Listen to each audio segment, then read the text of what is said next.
I know market में किस तरह के रेटिंग्स की रिक्वायरमेंट है, मुझे पता है कि इंटरव्यूअर की एक मेंटालिटी क्या होती है, किस तरह के स्टूडेंट्स सेलेक्ट होंगे, उस बेसिस पे यहां पर हम लोग आपको ट्रेनिंग दे रहे हैं। जब हमारे फैकल्टीज एंट्री कर रहे होते हैं तो वो कोई एक्सपेक्टेशन से एंटर नहीं कर रहे होते हैं, उनकी एक जीरो एक्सपेक्टेशंस होती है। हम लोग एक्सपेक्टेशंस बिल्डअप करते हैं।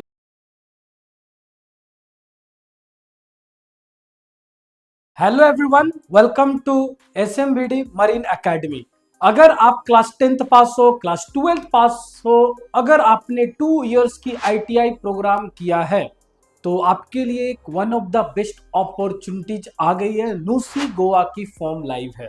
फॉर्म की लास्ट डेट है 31 अगस्त 2024 और एग्जाम्स एंड इंटरव्यू मिड अक्टूबर, यस बोल सकते हैं थर्ड वीक और लास्ट सेकेंड वीक ऑफ अक्टूबर में एग्जाम्स होने वाली है। एग्जाम्स होती है फिर इंटरव्यू होती है। मैं आपको बता दूं कि नुसी गोवा की जो एग्जाम की सिलेबस होता है वो मोस्टली क्वेश्चंस ओनली इंग्लिश आती है। अब मे भी ये चेंज भी हो सकता है क्योंकि उन्होंने एक सेट किया है eligibility criteria. Eligibility criteria, minimum eligibility criteria क्या है? Class 10th minimum, class 10th में आपकी 40% होनी चाहिए। जी हाँ, क्लास 10th में आपकी 40% होनी चाहिए और क्लास 10th में आपकी इंग्लिश में 40% होनी चाहिए। अगर आप ITI भी किए हो, 2 इयर्स की ITI प्रोग्राम होती है, तब भी आप GP रेटिंग के लिए एलिजिबल हो।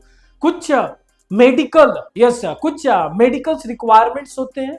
नीचे फॉर्म की हम लोगों ने लिंक आपको प्रोवाइड किए, एक बार उस फॉर्म को क्लिक करें एंड आप एक बार पूरी फॉर्म को विजिट करें। क्लियर? एंड अगर कुछ भी ऐसा जानकारी लेना है तो हमारी आप टीम को कांटेक्ट कर सकते हैं। तो सबसे बड़ी बात है, आप जब किसी भी एग्जाम से इंटरव्यू के लिए प्रिपेयर हो रहे हो तो सबसे पहले आप अपनी मेंटल प्रिपरेशंस को रेडी करो। मेंटल प्रिपरेशंस मींस आपको एनी हाउ 2025 जनवरी बैच में GP रेटिंग में एडमिशन लेना है। इसमें कोई डाउट नहीं कि कंपटीशन टफ है, day by day competition tough हो रही है। और ट्रस्ट मी, अब SMBD मरीन एकेडमी जैसे इंडिया में प्लेटफॉर्म आ गई है जहां पर हम स्टूडेंट्स को ट्रेनिंग दे रहे हैं। मैरीटाइम GK की क्लासेस में खुद लेता हूं, इवन योर जनरल साइंस की क्लासेस में खुद लेता हूं। मैं खुद एक सीफेरर हूं, मैं खुद एक मर्चेंट नेवी ऑफिसर हूं। तो आई नो मार्केट में किस तरह के रेटिंग्स की रिक्वायरमेंट है, मुझे पता है कि इंटरव्यूअर की एक मेंटालिटी क्या होती है, किस तरह के स्टूडेंट्स सेलेक्ट होंगे, उस बेसिस पे यहां पर हम लोग आपको ट्रेनिंग दे रहे हैं। सबसे बड़ी बात, नुसी गोवा में अगर आपको सिलेक्शन लेनी है तो इंग्लिश सबसे इंपॉर्टेंट रोल प्ले करने वाला है। सिंपल है, आपको इंटरव्यू में डेफिनेटली वो आपको GK पूछेंगे, कुछ जनरल साइंस के क्वेश्चंस पूछेंगे, जो दोनों मैं पढ़ाता हूं। यहाँ पर ऑफलाइन क्लासेस है, मैं खुद क्लासेस लेता हूं।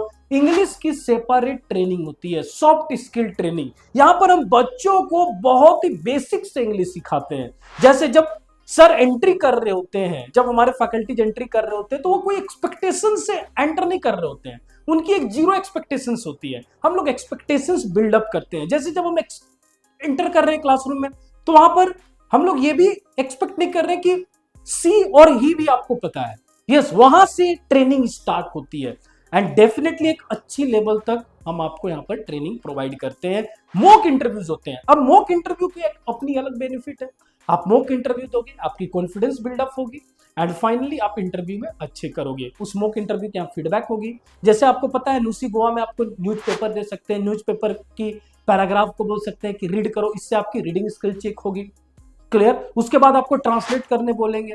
ट्रांसलेट डजेंट मीन्स कि आप हिंदी बंगाली में ट्रांसलेट कर रहे हो, नो, मराठी में भी ट्रांसलेट नहीं करना है। ट्रांसलेट मीन्स इंग्लिश में डिफरेंट वे से आपको वो सेंटेंस को, पैराग्राफ को एक्सप्लेन करना है। तो कंपटीशन बहुत ही टफ है। अगर आप रियल कंपटीशन का हिस्सा बनना चाहते हो तो trust me, join SMBD marine academy. यहां पर ईच एंड एवरी लेक्चर्स आपको ऑफलाइन प्रोवाइड की जाती है। ये इंस्टीट्यूट देहरादून में लोकेटेड है।